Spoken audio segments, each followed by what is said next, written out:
Nah, distribusi frekuensi itu seperti yang di sebelah kanan dalam bentuk tabel. Ya.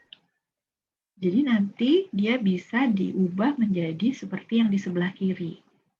Bisa jadi diagram batang, garis, atau lingkaran seperti ini. Ya. Tapi disebut distribusi frekuensi itu yang seperti ini dalam bentuk tabel. Nah, misalnya begini, variabelnya durasi iklan dalam satuan detik, ya. Lalu yang dihitung adalah banyaknya iklan, ini frekuensi. Jadi yang di sebelah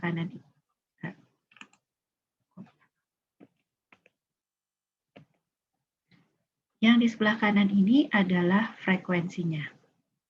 Ya. Jadi ini kelas intervalnya, lalu ini adalah frekuensi.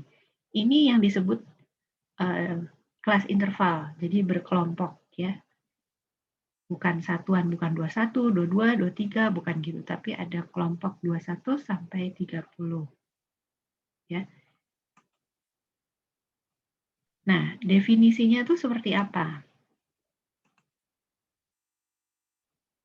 Definisinya itu adalah tabulasi yang terorganisir, yang menunjukkan banyaknya individu yang berada pada setiap kategori dalam skala pengukuran. Nah, tabulasi itu tadi seperti tabel tadi, ya. Jadi di situ kan ada banyaknya individu dalam setiap kategori. Kategorinya tadi yang sebelah kiri, ya kan? Lalu banyaknya itu yang tadi sebelah kanan. Jadi kita lihat ya. Nah, ini kategorinya, nah ini banyaknya. Gitu. Ya kan? Oke, kalau ada yang mau nanya tabulasi itu apa, itu bisa dilihat di kamus ya. Tabulasi itu penyusunan menurut lajur yang telah tersedia. Jadi penyajian data dalam bentuk tabel atau daftar ya, seperti yang tadi. Oke, nah ini kategorinya dan ini adalah frekuensi atau lambangnya F. Ya. Kalau ini dijumlahkan atau sigma frekuensi, maka ini akan menjadi N. Kalau ini melambangkan populasi, berarti N besar. Kalau ini data dari sampel, berarti N kecil. Gitu ya. Nah, ini selalu diurutkan dari yang rendah ke tinggi atau tinggi ke rendah. Jadi bisa dibalik. Bisa dari yang bawah itu adalah yang paling rendah atau yang di atas yang paling rendah. Ya, tapi dia harus selalu berurut. Ya. Tidak loncat-loncat. Nah, ini kalau data aslinya seperti ini, seperti yang di bawah, bisa kita buat jadi tabel distribusi frekuensi. Jadi seperti apa? Ini yang paling sederhana. Kita lihat di sini ada angka 1, 2, 3, 4, dan 5. Ya. Oke, sorry. Kenapa?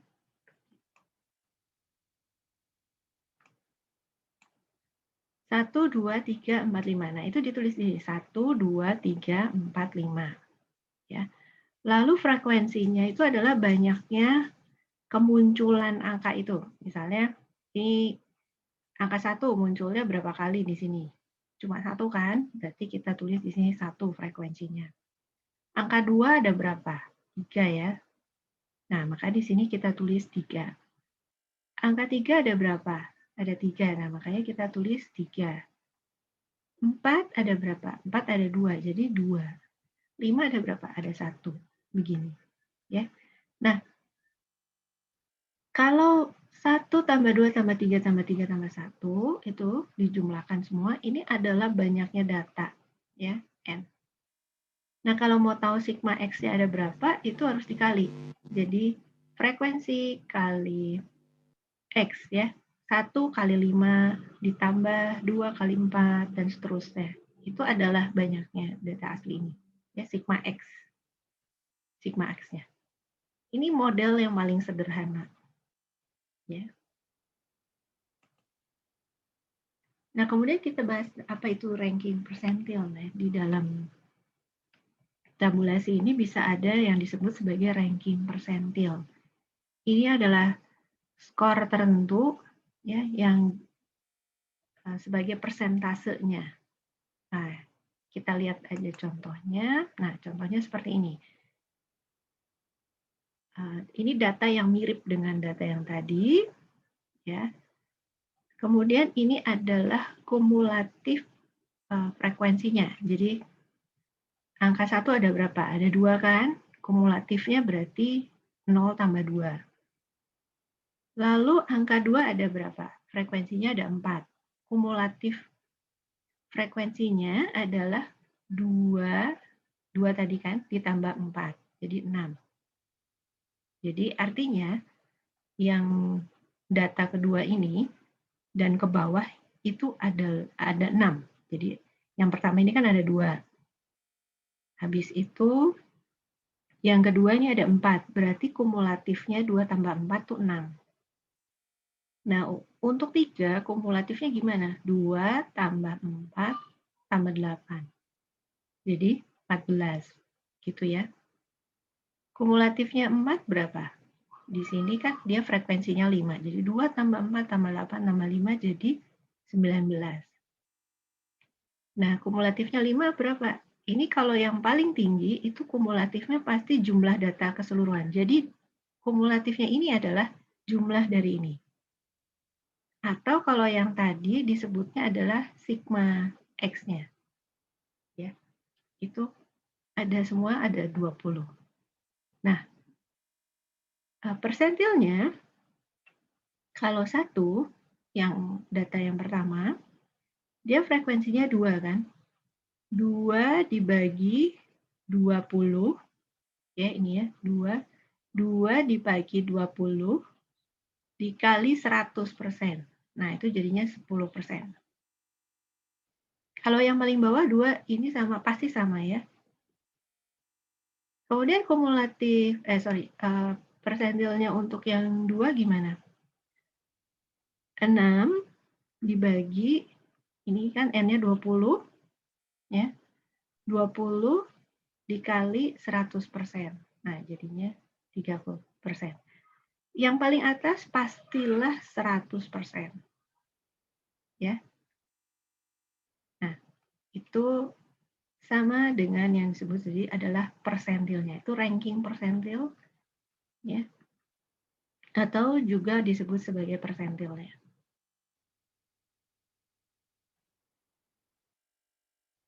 Proporsinya gimana? Proporsinya itu adalah frekuensi dibagi N. Ya.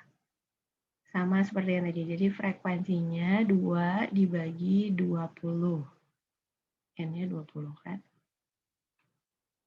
Kalau persentasenya ya itu yang kayak tadi barusan kita hitung. Ya. Dikali 100. Proporsi ini tadi dikali 100.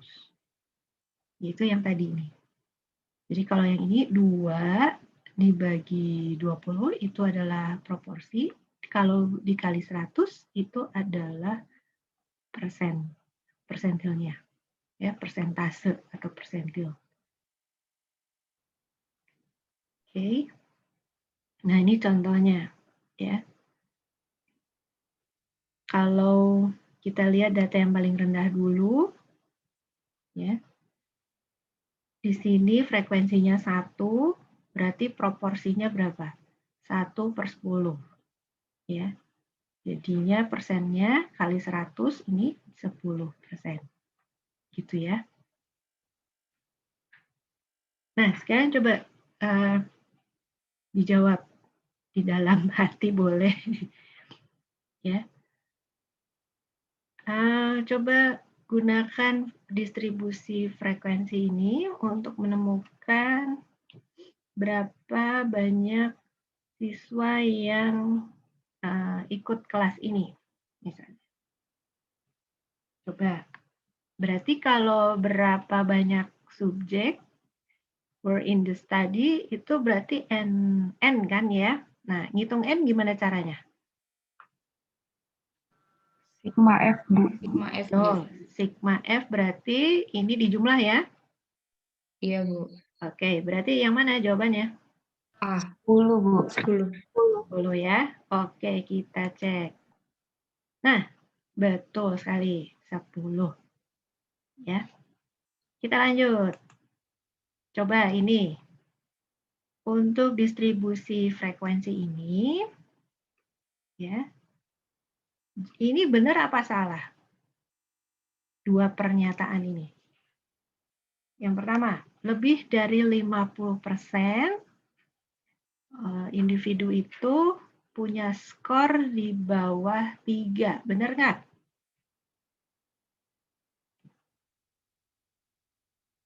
Salah, Bu. Salah, Bu. Salah. Kenapa salah? Harusnya 60%, Bu. 60%. Oke, nanti kita lihat ya. Yang kedua, proporsi dari skor yang di kategori paling bawah itu 3. Benar apa salah? Proporsinya 3, benar nggak?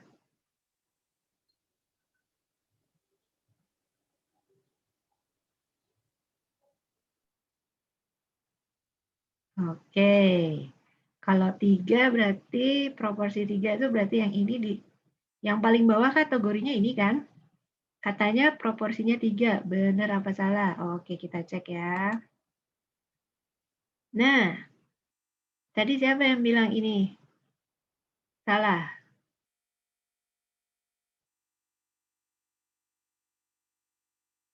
Ternyata benar tuh. Kenapa bisa begitu ya? Ini kayaknya ada yang keliru. Benar nggak? Setuju nggak? Betul? Apa salah? Nah, coba. More than 50% of the individual scores above 3. Oh, ternyata above 3 itu berarti apa artinya? Di atas 3. Di atas Di 3. atas 3, betul. Di atas 3 itu berarti berapa? Ini ternyata di atas 3. Ya. Di atas 3 ada berapa? 6. 6 dari 10 berarti berapa persen? 60%. 60%. Kenapa di sini? Berarti benar kan? Karena dia berarti lebih dari 50%.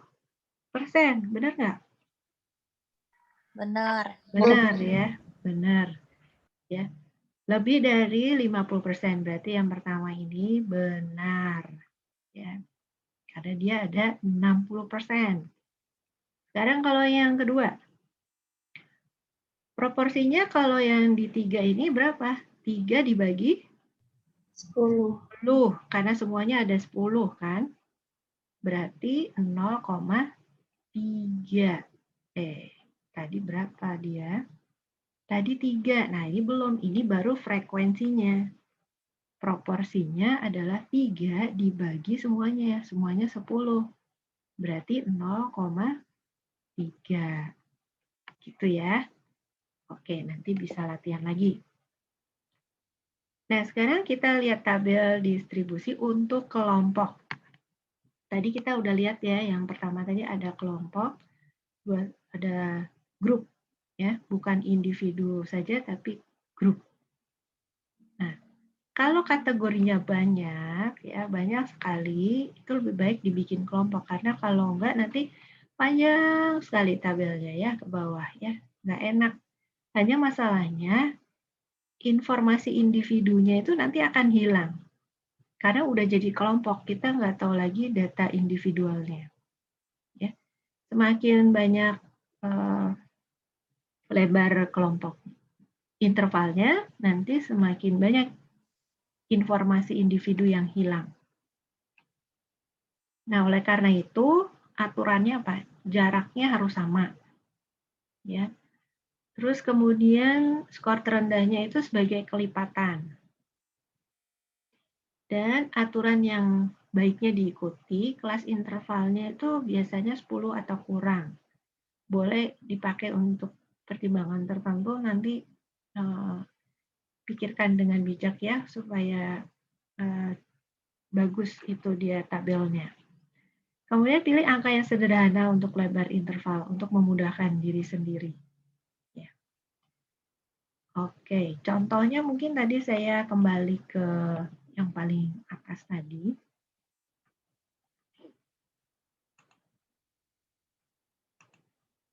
Nah, ini saya kembali ke sini. Ini contohnya. Ya, ini kelas interval untuk data kelompok. Nah, yang ini kan adalah kelipatan jadi 21, terus ini jadi 31, 41, semua sama ya, rentangnya sama. Dan sederhana. Nah, ini yang dimaksud tadi. Buat kelas intervalnya tuh sesederhana mungkin. Jadi jangan 21 sampai 29, terus 30 sampai pusing kan ya. Jadi lebih baik kelipatannya 21, 31, 41 gitu ya. Ini jadi kayak kelipatannya. Itu yang dimaksud tadi, kelipatan dan sesederhana mungkin. Oke, saya kembali ke yang tadi.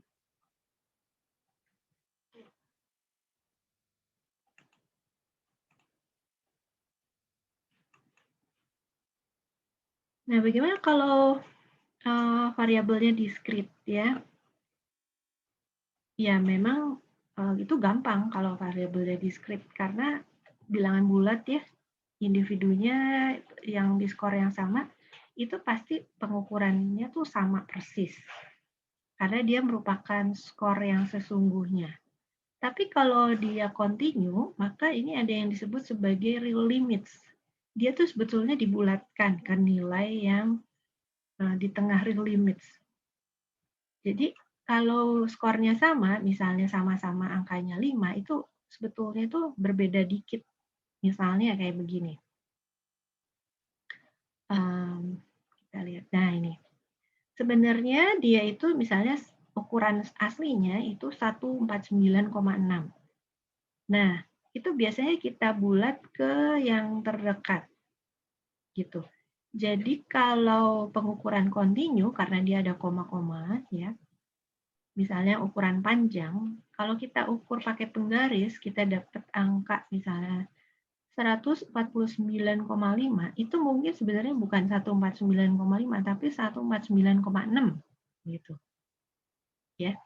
Kalau apalagi kalau penggarisnya ukurannya bilangan bulat 149, 150, maka nanti pasti kita akan bulatkan dia ini ke ukuran yang kita lihat di penggaris, yaitu 150. Padahal mungkin sebenarnya ukuran aslinya tuh bukan persis 150, tapi misalnya 149,6 atau 150,3 gitu. Itu yang disebut sebagai real limits. Jadi dia ada limitsnya sebenarnya ada di antara ini. Gitu. Ya mungkin kayak kita waktu di SD ya, kita ukur pakai penggaris itu kan nggak persis seperti itu ya. Pasti dia ukuran garisnya di sini, mungkin si data itu ada di sini atau di sini. Gitu. Tapi selalu kita bulatkan karena keterbatasan. Jadi kalau ada data yang ukurannya 150, ya, itu mungkin sebenarnya nggak persis 150, tapi sebenarnya ada di antara ini. Gitu. Itu yang disebut real limit. Ya. Ini siapa yang coret-coret?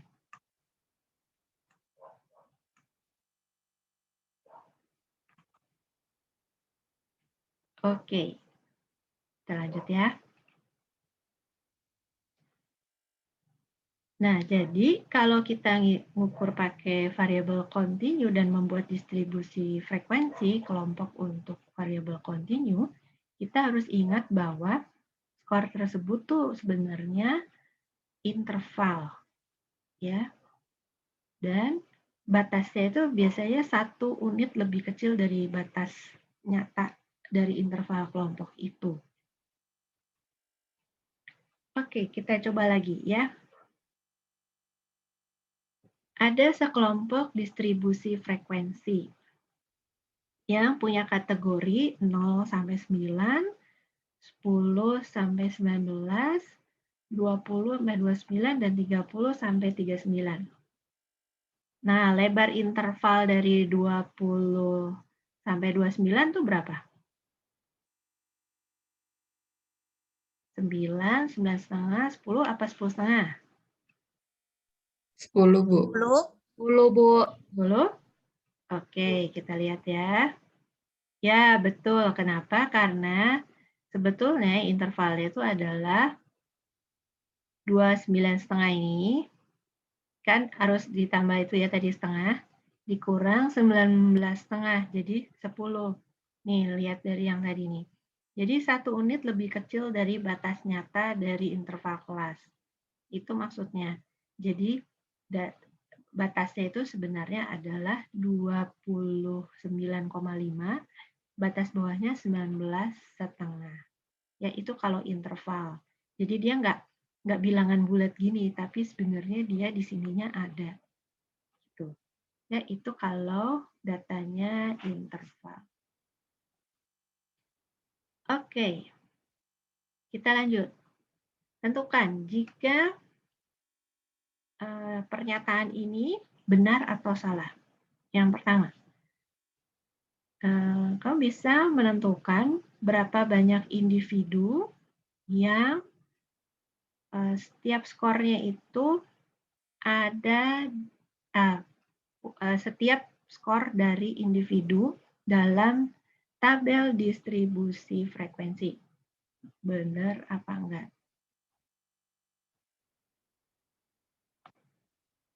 How many individuals had each score? Jadi ada berapa sih individu yang punya skor 5 misalnya? Punya skor 6. Bisa enggak kita tentukan? Yang kedua, kamu bisa menentukan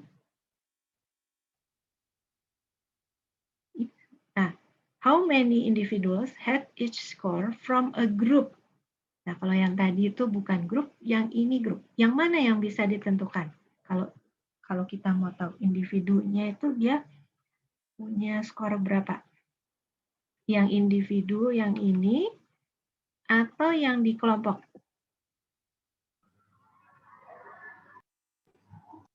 Ya, yang ini bisa nggak? Bisa ya. Kalau yang ini bisa nggak? Ini nggak bisa. Tuh ya. Kenapa nggak bisa? Karena yang di sini itu sudah diubah menjadi kelompok. Itu kita lihat tadi di yang pertama tadi. Data. Nah, kalau data yang seperti ini, kita bisa tahu ada berapa sih di sini ya. Di angka 3 ini ada berapa orang sih? Nah, itu kita bisa lihat dari sini, 3. Tapi kalau sudah datanya dalam bentuk kelompok, misalnya gini, ini sebenarnya yang punya angka 22, ini ada berapa orang? Nggak tahu kan? Kita udah tahunya tuh udah dalam kelompok. Yang punya angka 25 ada berapa orang? Nggak tahu, karena yang tahunya adalah dari 21 sampai 30 itu ada 24. 24 ini terdiri dari berapa 21, berapa 22, berapa 23 sampai 30 kita nggak tahu. Ya, itu kalau sudah ada di dalam kelompok. Itu kelemahannya distribusi frekuensi dalam kelompok. Ya. Oke, kita lihat ya.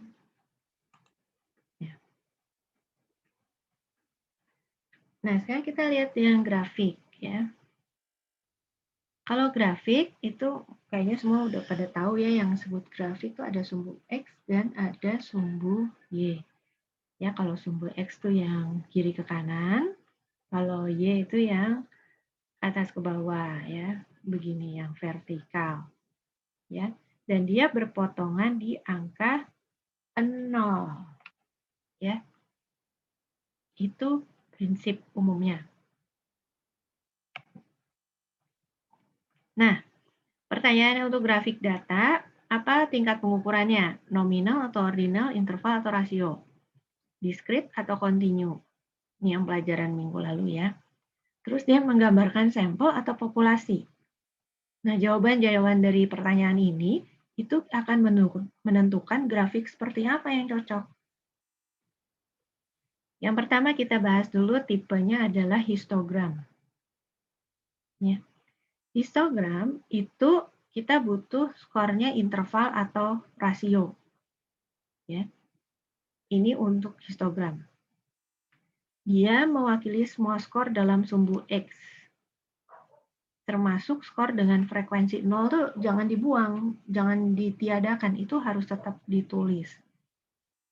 Ya. Kemudian sumbu X itu adalah tinggi batang, itu sumbu X yang ke atas bawah ini, itu berkaitan dengan frekuensi, jadi berapa banyak. Nah, lebar batangnya itu tadi berkaitan dengan skor limit tadi. Ya, kita lihat, nah kayak gini. Kategorinya kan ada 1, 2, 3, 4, 5. Ya, contoh yang tadi. Kategorinya ada 1, 2, 3, 4, 5. Nah, frekuensinya itu ke atas. Nah, ini data aslinya. Ya. Kategori 1, 2, 3, 4, 5. Frekuensinya yang 1 tuh ada 1, berarti dia 1 di sini, tingginya 1. Yang data 2, itu tingginya ada 2, karena frekuensinya 2. Ya. Kalau 3, karena frekuensinya 4, jadi dia ada di nih 4. Gitu. Ya. Saya kira ini gampang ya, histogram ini. Jadi yang ke atas tuh frekuensinya. Nah, ini adalah real limits-nya. Kenapa? Jadi dia nggak persis di 1 gini, tapi dia kurang setengah. Gitu. Jadi dia nempel, dempet-dempet. Baloknya itu dia lebar yang ke kiri dan ke kanannya itu, nah ini real limits-nya. Karena angka sesungguhnya di sini, nah real limits-nya kan di kurang setengah-setengah gini. Nah, jadi dia bisa dibikin balok seperti ini. Ya, dan nempel. Kalau kelompok syaratnya sama seperti yang tadi, hanya lebar batangnya tadi itu adalah kelas interval. Ya, kelas interval, jadi nah kayak begini. Kelas intervalnya 30 sampai 31. Nah, jadi nggak persis titiknya di sini, tapi agak ke sini. Ya, nggak persis di 30, tapi agak mundur sedikit. Sehingga mereka akan saling nempel. 32 kan di sini, ya kan? Tapi dia di kelas intervalnya diturunin dikit dan yang atas dinaikin sedikit sehingga saling nempel.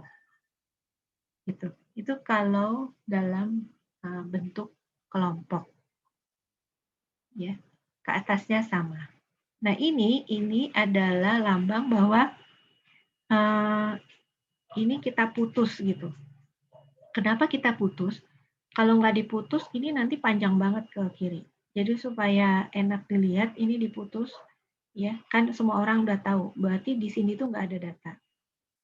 Ya, ini lambangnya. Nah, bagaimana kita memilih supaya grafiknya nggak mana yang benar, mana yang salah, supaya nggak salah tuh gimana? Hati-hati karena kalau rentangnya terlalu dekat atau terlalu jauh, itu bisa menghasilkan diagram yang tampak jauh berbeda padahal sebenarnya sama. Nah, efeknya apa? Memengaruhi interpretasi. Contohnya seperti ini. Ini dua data yang sama. Dua data yang sama, tapi kalau dilihat kan sekilas beda ya. Ini kayaknya, wah, nanjak. Nah, ini interpretasinya kalau kayak gini nih, wah ini peningkatan tajam. Oh yang ini, oh ini tidak meningkat, tidak signifikan peningkatannya gitu ya, karena hanya meningkat sedikit saja. Padahal ini data yang sama. Perbedaannya ada di yang sebelah kiri ini. Yang sebelah kiri ini itu rentangnya dibuat satuan gitu ya, jadi 42, 43, 44, 45, 46 gitu. Kalau yang ini dibuat kelipatan 20, jadi 20, 40, 60. Gitu. Yang ini kelihatannya ekstrim nanjak, yang ini kayak landai gitu. Ya, interpretasinya jadi berbeda. Nah, oleh karena itu hati-hati dalam memberikan titik di sini. Ya. Itu bisa memengaruhi interpretasi. Oke. Nah, kemudian kita bahas balok. Ini jenis yang sedikit berbeda. Buat balok, nah setiap baloknya itu mewakili satu kasus. Kita lihat. Nah, kayak gini, data yang sama seperti yang tadi, ya. Tapi kita bikin dalam bentuk balok yang sampingnya itu tidak ada Y-nya itu tidak ditulis. Ya. Jadi langsung kelihatan dari sini. Frekuensi yang dapat 1 ada berapa? 1. Kalau frekuensi yang dapat 4 ada berapa? Langsung kelihatan ya, berapa? 4. Langsung kelihatan. Gitu. Jadi nggak perlu ada gambar di sumbu Y-nya lagi, karena di sini sudah langsung kelihatan ada berapa frekuensi. Ini ya, jenis balok. Ya. Jadi kita tadi udah dapat 2 jenis ya, ada yang batang, histogram tadi, ada sumbu Y, dan ini yang jenis balok. Sekarang kita lihat yang poligon. Kalau poligon itu dia digambar titik-titik dulu, setelah itu dihubungkan titik-titiknya dengan garis. Dan tutup dengan garis ke sumbu Y sama dengan 0. Maksudnya kayak apa sih? Kayak begini. Jadi data yang tadi, ya, data yang tadi misalnya, atau data barulah ini, ya, karena ini sekarang sampai 6, itu dibuat titik-titik. Jadi titik 1 di sini, 2, lalu 2. Nah, 3, 4. Ya, titiknya di sini. Lalu dihubungkan dengan garis, dan ujungnya ini ditarik ke Y sama dengan 0. Jadi kalau di sini 1 berarti kurang 0, di sini 6. Nah, kurang ditarik. Ini namanya poligon. Jadi dia kayak garis yang melayang gitu ya. Melayang. Ini kayak balon-balon ya, balon-balon ulang tahun yang diisi helium gitu ya. Jadi dia terbang-terbang gitu, terbang-terbang melayang di sini. Kemudian ditarik pakai tali ke bawah. Kira-kira gitu poligon. Ya. Nah, kalau frekuensi yang kelompok ya, ini kita ambilnya di tengahnya. Ya, 4 sampai 5 itu ya di sini. 6 sampai 7 di sini. Ya, ambil titik tengahnya. 8 9. Jadi nggak persis di 8 sama 9 tapi di tengahnya. Gitu. 10 11 ya di tengahnya. Ini yang untuk kelompok. Terus jangan lupa tarik lagi ke bawah ya supaya balonnya nggak terbang. Jadi ini balon-balonnya gitu ya. Harus ditarik ke bawah. Oke. Sekarang kalau untuk data nominal ordinal apa? Oh, tadi kan interval rasio ya. Sekarang nominal ordinal, ya, kita pakai grafik batang. Ya. Kayak histogram, tapi dia nggak ada urutan tertentu. Jadi yang di bawah sumbu X-nya itu tidak ada urutan tertentu. Ya, kayak gini. Tipe kepribadian. Ada 3 tipe kepribadian, A, B, C. Ya. Mau dibalik-balik, C, B, A bisa. Jadi nggak ada urutannya. Ya. B, A, C juga boleh. Ya. Misalnya ini tipe kepribadian apa? Misalnya introvert, extrovert. Mau extrovert dulu, introvert dulu boleh. Ya, itu nggak ada urutannya. Kalau yang tadi kan sumbu X itu ada urutannya 1, 2, 3 gitu ya. Kalau ini nggak ada urutannya. Oh, ini laki, perempuan. Mau dibalik dulu, laki dulu, boleh. Perempuan di sana, boleh. Ya. Terus ini relatif frekuensi, artinya apa? Dia nggak tahu berapa, pokoknya ini segini gitu ya. Dia nggak kasih angka. Kalau yang ini tadi dia kasih angka, ada berapa, kalau yang ini enggak. Ini yang namanya frekuensi relatif. Bisa juga seperti ini. Diagram lingkaran. Ya. Berapa persen yang komposisinya. Ya. Kan orang Hispanik nih mana sih? Spanyol ya. Kulit putih. Hispanik nih apa? Turunan Spanyol kan ya? Kulit putih, African American, terus yang keturunan India, keturunan Asia atau Pasifik, dan lain-lain. Ini kan komposisi penduduk di Amerika misalnya gitu kan ya. Ada berapa komposisinya? Nah, ini ya.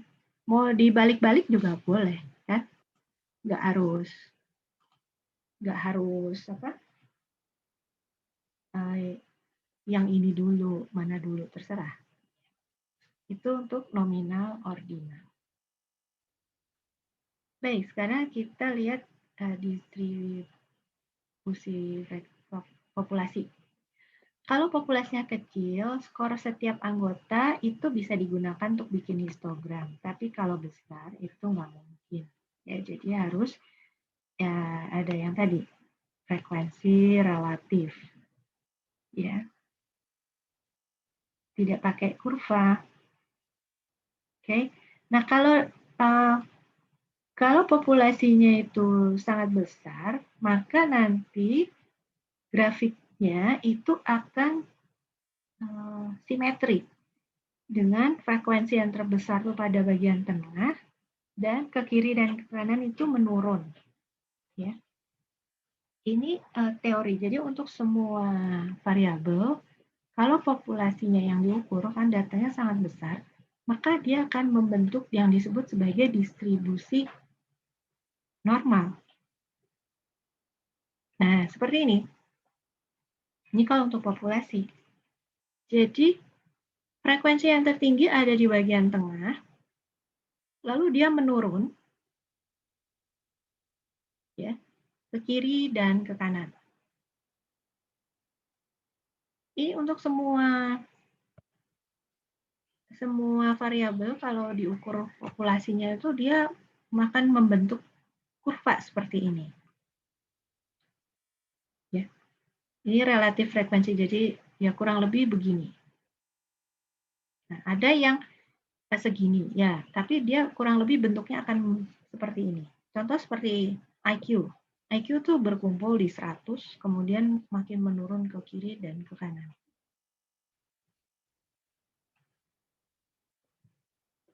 Nah, si peneliti itu sering ya menggambarkan bentuk distribusi itu dalam bentuk kata-kata ketimbang menggambar. Kenapa? Karena untuk menggambar tuh menghabiskan tempat. Jadi, biasanya disebut saja dalam kata-kata. Misalnya distribusinya normal. Kalau normal berarti gambarnya seperti yang ini. Tapi kalau dia menceng, atau istilah bahasa Inggrisnya skewed, ya, itu artinya skornya itu bertumpuk di salah satu sisi dan mengerucut. Ada yang disebut positif skew, ada yang negatif skew. Kita lihat contohnya seperti ini. Kalau ini yang normal, simetri. Ini tidak normal walaupun dia simetri. Ya, karena apa? Karena frekuensi yang tertingginya ada di 2 titik. Kalau yang normal, frekuensi tertinggi itu hanya ada di 1 titik. Kalau yang ini bukan distribusi normal, ya, karena ada 2 titik puncaknya. Yang ini yang disebut sebagai positive skew atau menceng positif atau menceng kanan. Kenapa? Karena ujungnya ini ada di angka positif. Jadi positifnya itu bisa panjang sekali. Jadi itu terjadi karena yang bagian positifnya ini terlalu panjang. Jadi akhirnya dia menceng. Data yang sebelah kiri ini terlalu sedikit. Jadi kalau yang ini yang disebut sebagai menceng negatif, negatif skew. Karena ujung negatifnya ini panjang. Gitu. Contohnya kayak apa? Kalau misalnya soal ujiannya susah banget ya. Nilai mahasiswa berkumpul di nilai yang rendah. Tapi ada satu orang nih yang nilainya 100. Nah, narik dia ke kanan. Gitu. Ya. Itu yang membuat terjadinya positive skew. Kalau yang ini, itu sebaliknya. Soalnya gampang banget. Semua orang kebanyakan bagus-bagus. Ada satu yang nggak belajar sama sekali, nggak pernah masuk kuliah, tiba-tiba ikut ujian, nilainya jatuh. Nah, dia narik ke kiri. Terjadilah negatif skew. Gitu, ya. Oke, kita coba cek. Nah, ini bentuknya apa namanya? Positif. Positif, Bu. Ya, Positif. kita lihat. Ya, karena apa? Karena ujungnya ini ada di positif, ya. Jadi ini menceng kanan, ya. Positif, menceng kanan. Coba tentukan, ini dua kalimat ini benar apa salah?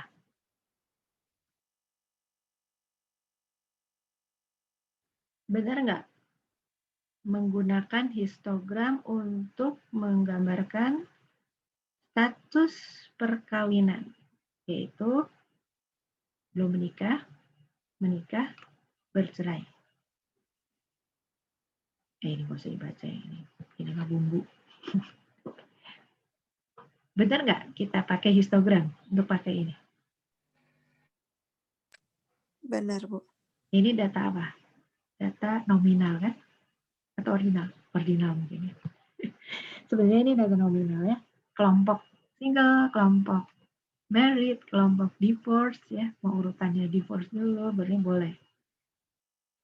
Terus yang ini, coba nanti kita cek jawabannya. It would be correct to use a histogram. Benar nggak kita pakai histogram untuk menggambarkan banyaknya waktu yang anak-anak luangkan gitu ya untuk main bersama anak lain. Benar, Bu. Nah, jadi kalau pakai histogram bisa dua-duanya. Yang pertama salah, Bu. Betul ya, ini cocoknya bukan histogram tapi batang ya. Nah, batang kayak yang tadi laki perempuan ya. Kalau waktu karena dia waktu itu adalah rasio, jadi bisa pakai histogram ya. Oke, lanjut ya. Nah, untuk stem and leaf ini nanti kita pelajari sambil jalan. Jadi stem and leaf. Kenapa dia ada echo-nya?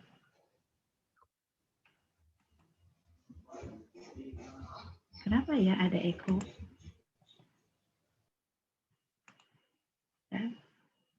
Oke, saya kasih sedikit aja ya.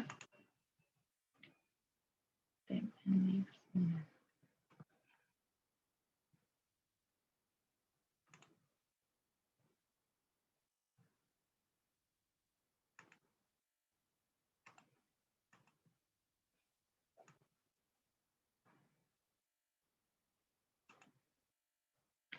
Nah, stem and leaf itu sebenarnya mempermudah pembuatan tabel distribusi frekuensi. Jadi kalau kita punya data seperti ini, ya, gimana sih cara mempermudah supaya kita bisa langsung bikin tabel dan gampang lihatnya? Ini kan ada 83, 62, 7, nggak usah diurut dari kecil ke besar dulu, tapi langsung aja kita buat ini puluhannya berapa nih? Nah, yang paling kecil ini ada 3. Nah, yang paling kecil kan puluhannya 3 kan, jadi kita lihat di sini 3. Terus ada 4, 5, 6, 7, 8. Yang paling tinggi adalah 9. Kita tulis sini 9. Lalu kita buat gini. 83 berarti 8, terus kita tulis di sini 3. Di sini berapa? 62. Berarti di 6, lalu 2. 71. Di sini 7, terus di sini 1. 76. 7, lalu sebelahnya 6. 85. 8, sebelahnya 5. Gitu terus. 32. 3 di sininya 2. Terus sampai 74. 74 sininya berapa? 4. Gitu ya. 76. 6. Gitu ya. Sampai sini jelas ya? cara bikin stem and leaf. Jadi dari sini kita bisa lihat frekuensi yang paling banyak tuh yang mana? Yang mana nih? Frekuensinya 32, 33, 42, mana yang paling banyak? Kita bisa lihat dari sini. Ya. 70-an, kelompok 70-an tuh paling banyak. Ya kan? Paling tinggi. Terus habis itu kelompok 50-an dan kelompok 80-an. Ya kan? Kelihatan dari sini. Nah, begitu. Itu stem and leaf ya untuk mempermudah. Oke, ada pertanyaan sampai sini?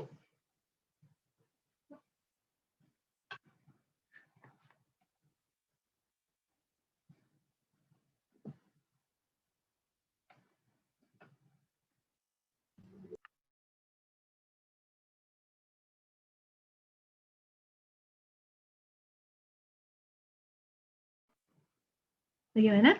Ada pertanyaan? Belum ada, Bu. Belum ada? Oke, kalau belum ada kita coba latihan ya.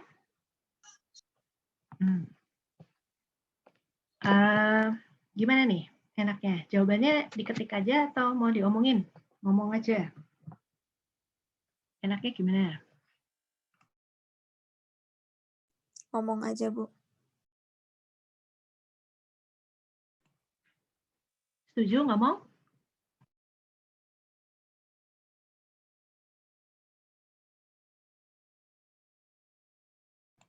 Ada yang mic-nya bermasalah? Oke, ngomong aja ya. Yang pertama, apa yang dimaksud dengan distribusi frekuensi? Kita ada yang bisa jelasin pakai kata-kata sendiri. Distribusi frekuensi itu apa?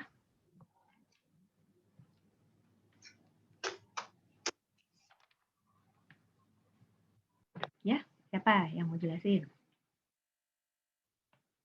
Saya, Bu. Ya, silakan. Distribusi frekuensi itu sebuah tabulasi yang teratur dari beberapa individu atau sejumlah individu yang nantinya ditempatkan pada masing-masing kategori dalam suatu skala pengukuran.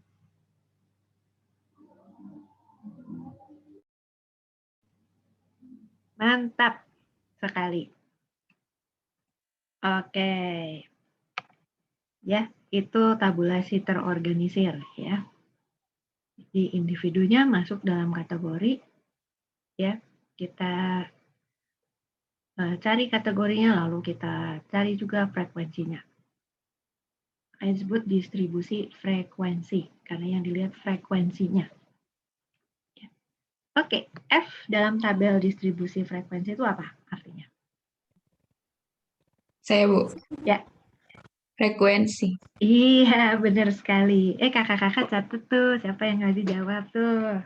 Kelompok mana tuh? Tadi, kelompok yang pertama tadi kelompok siapa? Kelompok berapa Kelompok tadi? 3, Bu. Oh, catat ya, Kak ya. Aku nggak bisa lihat nih. Kelompok 3. Yang kedua tadi siapa? Kelompok berapa? Kelompok 6, Bu. Oke, kelompok 6. Sip ya. Frekuensi. 3. Jenis grafik apa yang cocok untuk data interval rasio? Histogram, Bu. Oke, benar. Histogram. Kenapa? Karena kalau di histogram itu dia butuh skor numerik, Bu. Iya, betul sekali. Kelompok berapa, Jeng? 1, Bu. Kelompok 1. Sip, kelompok 1. Catat ya, Kak. Oke. Kita loncat. Iya, Bu. 3 karakteristik yang digunakan untuk mendeskripsikan sebuah distribusi. Apa aja?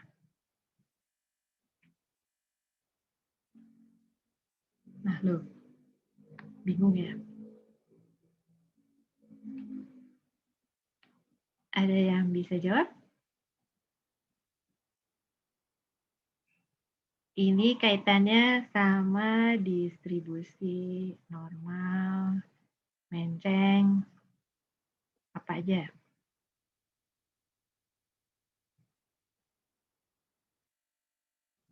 Kayaknya yang ini susah ya. Bentuknya, apakah dia simetri atau enggak? Ya. Terus dia pusatnya di mana? Pusatnya itu tadi itu yang frekuensi paling banyak. Frekuensi paling banyak tuh pusatnya. Dia di mana? Pusatnya di tengah, di kiri, di kanan, ya, atau dua pusat.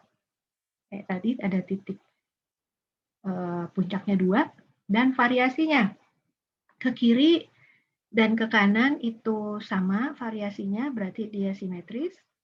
Atau yang ke kanan lebih panjang, berarti dia menceng ke kanan atau menceng positif.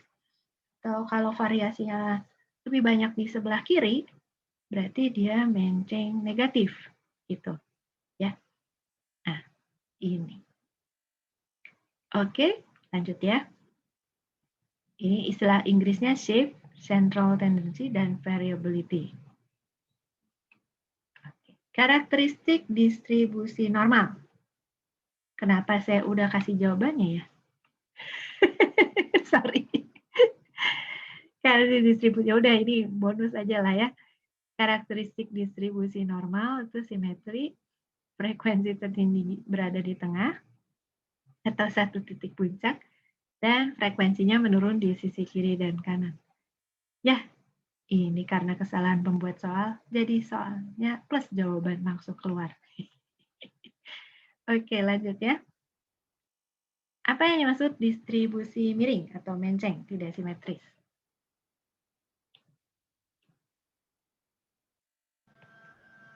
Saya, Bu, Silakan. distribusi menceng itu jika skor bertumpuk di salah satu sisi. Betul. Kelompok berapa? Kelompok 6, Bu. Kelompok 6. Oke. Ya. Jadi puncaknya di satu sisi, terus ujung yang lain itu kayak ekor. Disebutnya bahasa Inggrisnya juga ekor, tail. Silakan, benar apa salah?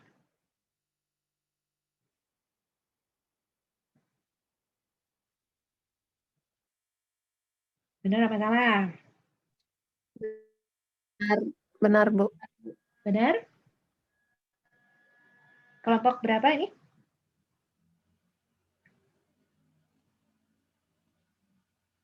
Halo? Tadi kelompok berapa? Benar, Bu, kelompok 4. Nah, sayang sekali jawabannya salah. Dan nggak dilempar ya, soalnya cuma 2 opsinya. Kenapa? Karena yang simetris tadi ada yang 2 titik puncaknya. Ingat nggak yang tadi? 2 titik puncak. Itu simetris juga, tapi bukan distribusi normal. Ya kan? Yang tadi itu loh, 2 titik puncak ya. Nah, jadi kalau distribusi normal itu harus satu simetris, terus titik puncaknya hanya satu, dan dia menurun kiri dan kanan. Oke. Apakah distribusi di bawah ini bisa disebut sebagai distribusi normal? Bisa nggak? Tidak. Tidak, Bu. Tidak, Bu. Ini baru aja tadi diomongin ya. Ini yang tadi, dia simetris tapi puncaknya 2. Jadi ini bukan distribusi normal. Ini bonus, Kak, untuk semua kelompok dikasih poin ya. Oke, Bu. Oke. Semua pasti bisa ya kalau yang ini. Ya, karena titik puncak lebih dari 1, jadi nggak boleh. Ini bukan distribusi normal. Coba bentuk 2 bentuk distribusi yang nggak normal. Sebutkan.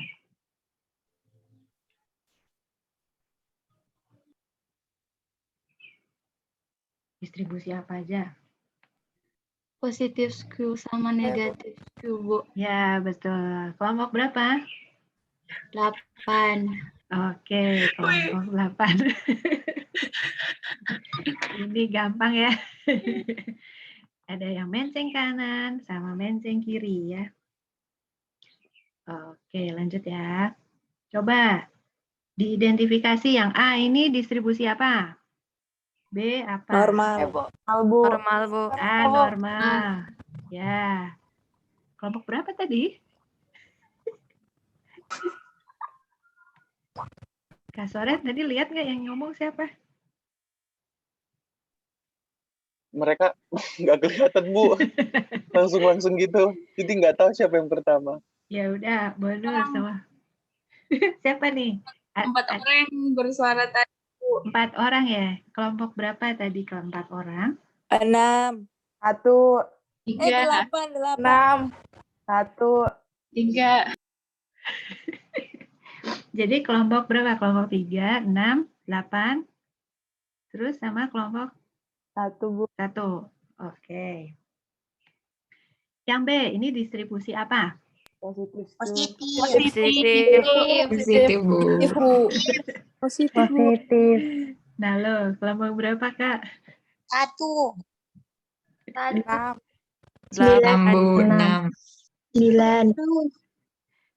Kakak-kakak ada yang lihat nggak? Di saya nggak kelihatan. Gimana Kak Soren aja ya nilainya ya, sama Kak Cantika, sama Kak Yustita deh. Kalau yang ini, C, distribusi apa? Negatif. Negatif. Iya, ini negatif skew ya, atau menceng negatif. Ya, oke Kak. Gimana kakak-kakak aja ya ngasih nilainya ya. Sekarang ini, apa? Ini tadi saya belum bahas. Apa yang dimaksud dengan kurtosis? Ini belum dibahas. Ada yang bisa searching? Coba searching, apa itu kurtosis?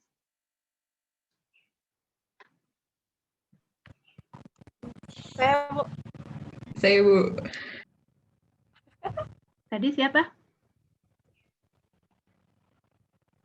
Yang pertama tadi siapa? Tadi Rey Anggita sama Atta, Bu. Oke, tadi yang pertama siapa? Gita, Rey Anggita, Bu. Oke.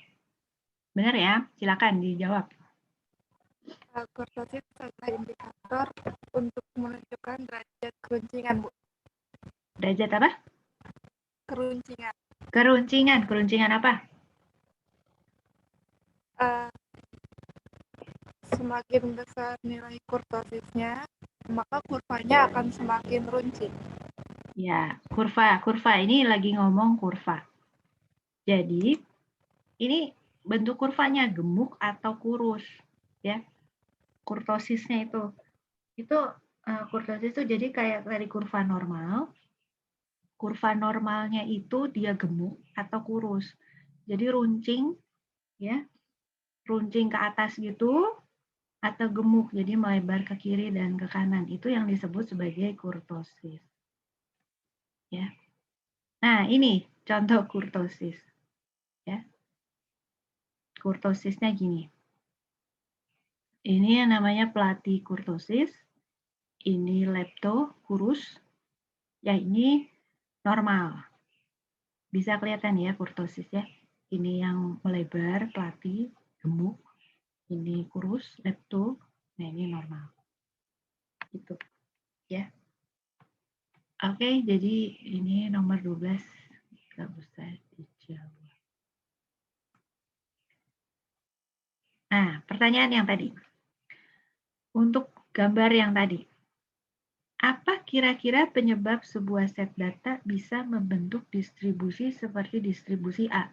A itu yang ini. Kenapa dia bisa begini? Kira-kira kenapa apa penyebabnya? Kok dia bisa kayak begini?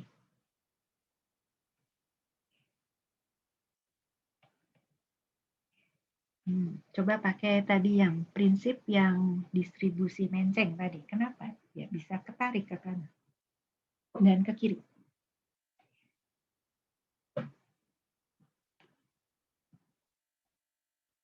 Yuk, ada yang mau nyoba? Tadi saya jelasin soal nilai ujian ya, misalnya gitu kan. Gimana? Silakan. Ada yang mau mencoba?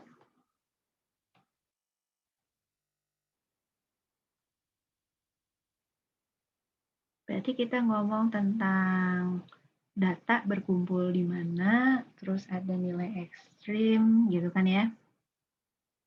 Kayak tadi ada ujian, ujiannya soalnya gampang apa susah. ada yang dapat nilainya ekstrim bagus. Gimana? Ada yang mau mencoba?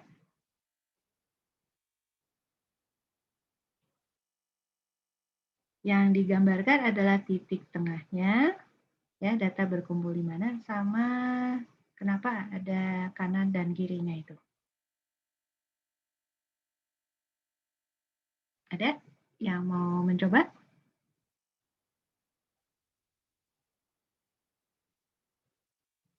Kelompok 2 mungkin? 1, 2, 3. Ayo, ini udah dikasih kata-kata kunci nih tadi.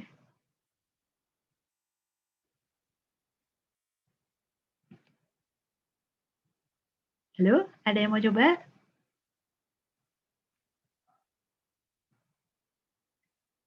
Kelompok 8, 6, 7. Kenapa ya dia bisa kayak begini lebar?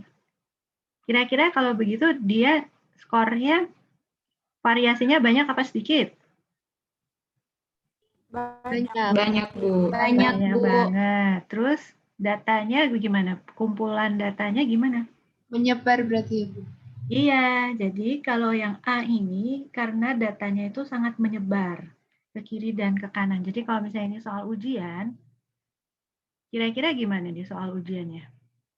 Gampang apa susah? Susah. Nah, kalau susah, maka dia akan menjadi menceng positif. Ya, karena datanya berkumpul di negatif, kan? Kalau yang ini dia menyebar.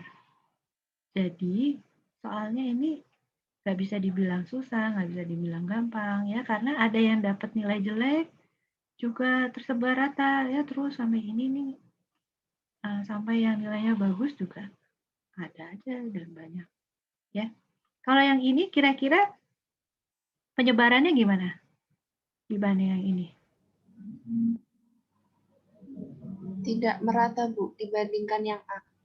Ya, ini datanya berkumpul ini, ya, dia berkumpul di sini dan kemudian tidak merata penyebarannya. Jadi kalau ini nilai ujian, ini bisa dikatakan kelas itu punya kemampuan yang kurang lebih sama, ya, karena yang paling tinggi juga nggak jauh bedanya sama yang rata-rata. Yang rendah juga nggak beda jauh sama rata-rata. Ini kemampuannya kurang lebih sama, ya. Jadi variasinya sedikit. Kalau yang ini variasinya lebar sekali, ya. Kemampuan anak-anak di kelas itu variasinya sangat tinggi. Jadi ada yang pintar banget sampai yang rendah banget gitu, ya, tersebar rata. Kalau yang ini enggak, ini kurang lebih sama, jadi kompetitif sekali karena kemampuannya kurang lebih sama. Bagaimana dengan yang ini? Kalau yang ini gimana? Nah, ini yang normal, ini kebanyakan seperti ini, ya. Ada nilai ekstrim, ya, tapi tidak terlalu ekstrim, dan hanya sedikit sekali yang ekstrim. Kalau ini kan ada, ya, agak banyak nih. Ini hanya sedikit sekali yang ekstrim. Kemudian meningkat, ya, dan menurun di sini. Ini yang disebut sebagai normal, ya. Oke. Baik. Distribusi kurtosis sama dengan distribusi normal. Benar apa salah? Benar. Benar, Bu. Benar. Nah, sebenarnya apa? Salah. Karena kurtosisnya itu kan ada 3, kan tadi kan apa? Platy kurtosis, nah, leptokurtosis sama normal kurtosis, ya. Jadi yang kurtosis yang mana nih? Distribusi kurtosis yang mana? Normal kurtosis, iya, itu sama dengan distribusi normal, ya. Oke, apa yang dimaksud dengan persentil ranking persentil? Skor tertentu yang didefinisikan sebagai persentase dari individu-individu. Ya, persentase individu itu, ya. Ini kelompok berapa? 8, Ibu. 8. 8, oke, ya. Itu persentase individunya, ya. ranking tadi kan. Coba kalau yang ini. Frekuensi kumulatif dan persentase kumulatif dari salah satu. Kita ambil saja 10 ya, angka 10. Frekuensi kumulatifnya berapa?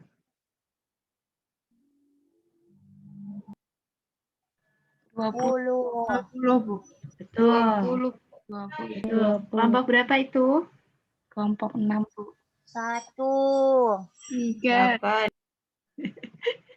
1, 3, 6, 8. Oke. Presentasi kumulatifnya? 100, 100, Bu. Nah, kelompok berapa itu? 100. 1, 6, 9. Oke, ya. Jadi kumulatifnya itu 20 dan frekuensi kumulatif, persentase kumulatifnya itu 100. Ya, ini. Kalau angka 7, frekuensi kumulatifnya berapa? 10, Ya, 10. 10. Kamu kelompok berapa? 1, 8. 8. Oke, bisa dicatat ya, Kak. Iya, Bu. Lanjut ya. Coba perhatikan tabel ini. Ya. Pertanyaannya ada di yang berikut. Udah? Pertanyaannya ya. Persentil ke-80. Coba persentil 80 yang mana?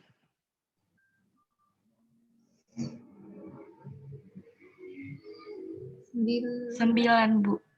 Ya, 9. Ini yang persentil ke-80 adalah 9. Kamu kelompok berapa? 6, Bu. 6. Oke, pertanyaan yang kedua.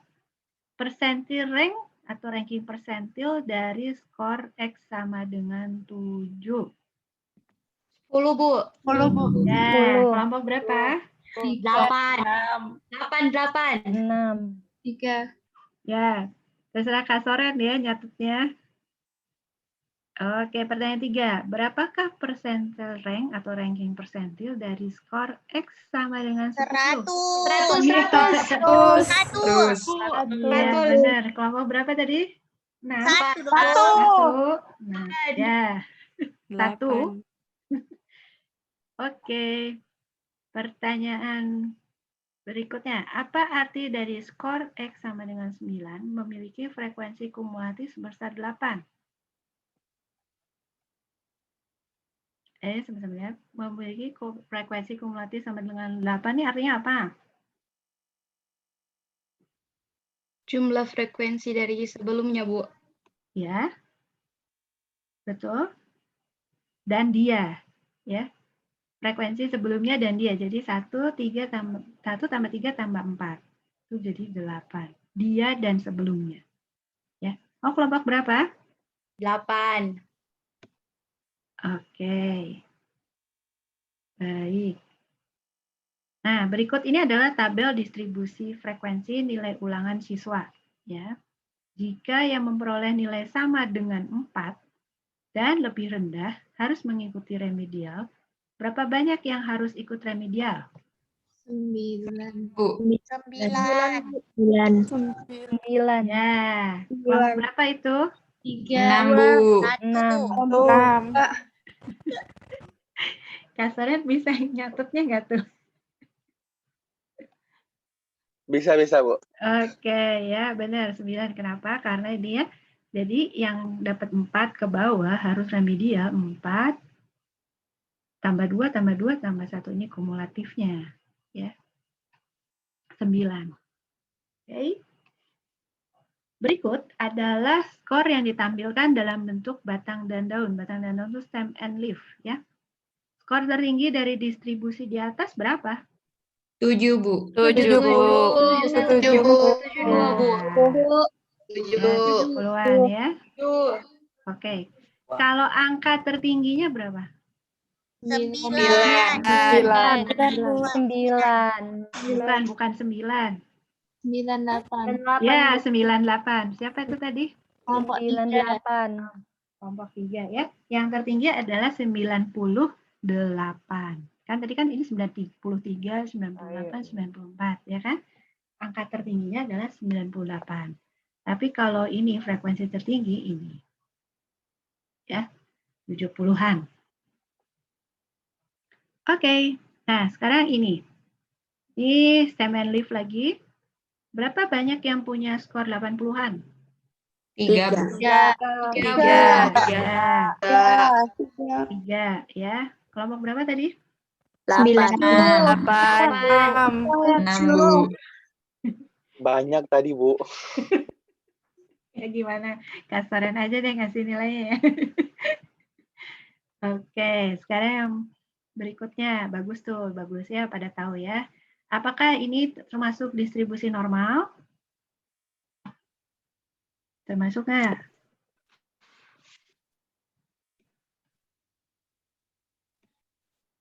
Kalau distribusi normal tadi apa prinsipnya? Termasuk, Bu. Oke, kelompok berapa itu? 8. Oke, iya ini kan begini ya. Kalau dibuat kurva, sebentar. Dibuat kurva kan begini kan, gitu kan.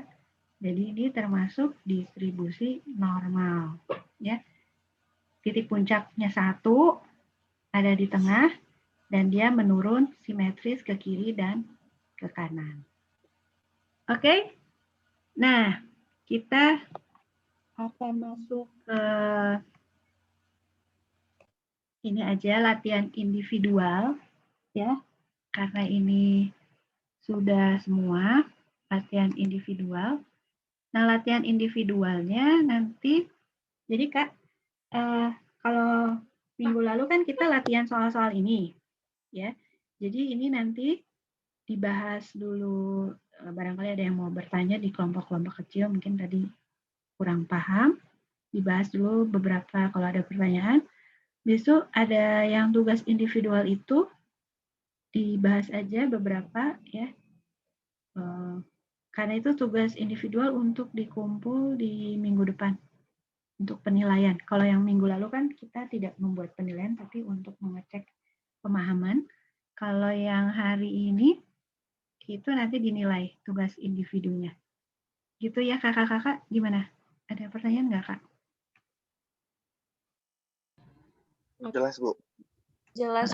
Jelas ya. Jadi yang tugas, karena ini kan tugas latihan kelasnya udah selesai sampai nomor 18. Jadi kalau ada yang mau bertanya bisa dibahas, tapi kalau enggak, kita lanjut aja ke latihan individual ya, langsung aja. Nggak usah semuanya dibikin, karena mau dinilai. Oke, ini ada 4 ruangan, silakan kelompok room 1 dengan saya, room 2 kemarin sama siapa ya? Kak Cika. Kak Cantik. Oh, oke, Kak Cantika ya, nomor 2. Yang 3 sama siapa ya? Kak Soren kah? Kak Soren, Bu. Oke, 4 berarti sama Kak Yustita ya, silakan masuk ke ruang-ruangan.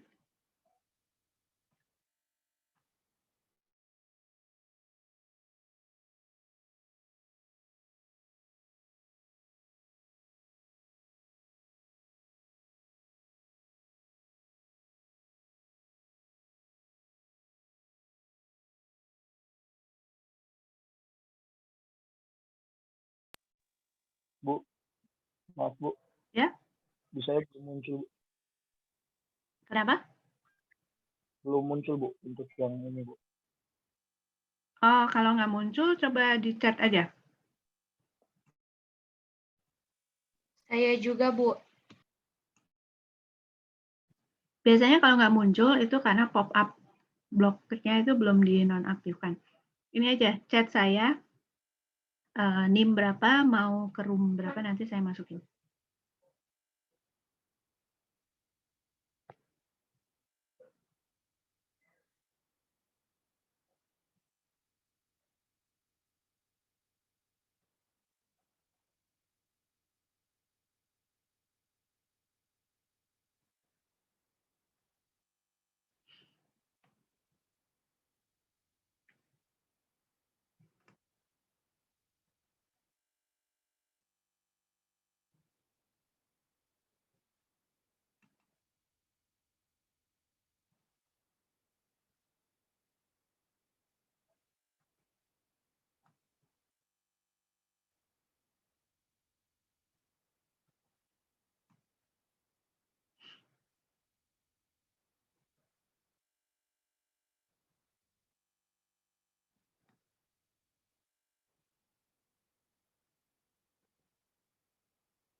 Untuk Paula Putri dan Madeloka mau ke room berapa?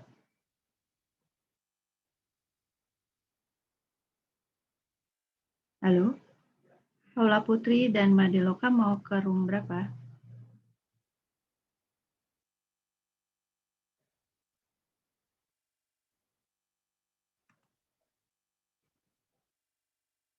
Paula Putri mau ke room berapa? Halo, Paula?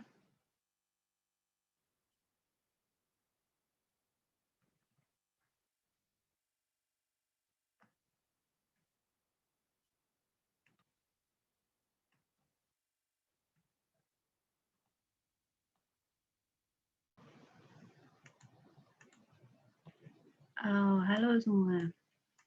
Nah, untuk soal latihan itu bisa diunduh di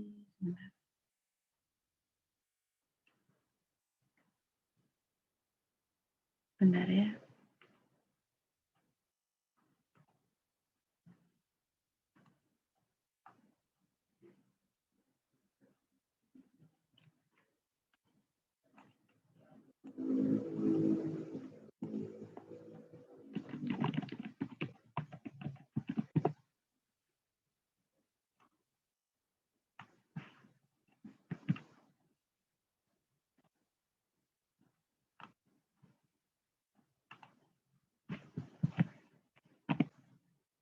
Ada di chatnya?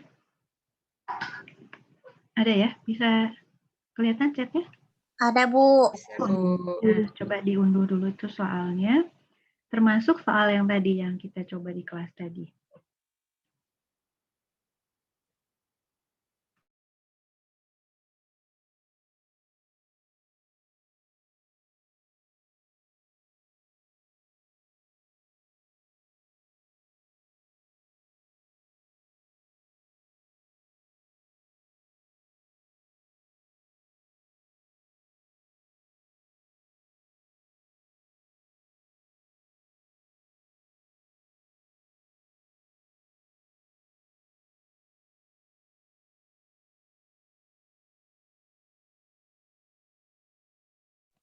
Nah, kalau sudah diunduh, silakan dilihat lagi. Itu ada soal-soal yang tadi kita bahas juga di kelas, ya. Bisa dicoba. Kalau ada yang kurang jelas, yang tadi mungkin masih bingung, silakan bertanya ya. Boleh chat, boleh langsung ngomong aja. Langsung aja ngomong, ya. Dan kemudian silakan langsung mengerjakan latihan individual, karena itu nanti dikumpul dan dinilai. Ya. Oke. Jelas ya? Jelas, Bu. Bukannya pakai Jelas, Bu. student ya. Oke, Bu. Oke, kita bisa ada di sini sampai jam 9.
Ada kesulitan nggak dalam mengakses?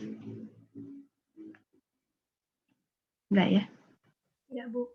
Aman, Bu. Aman ya? Oke.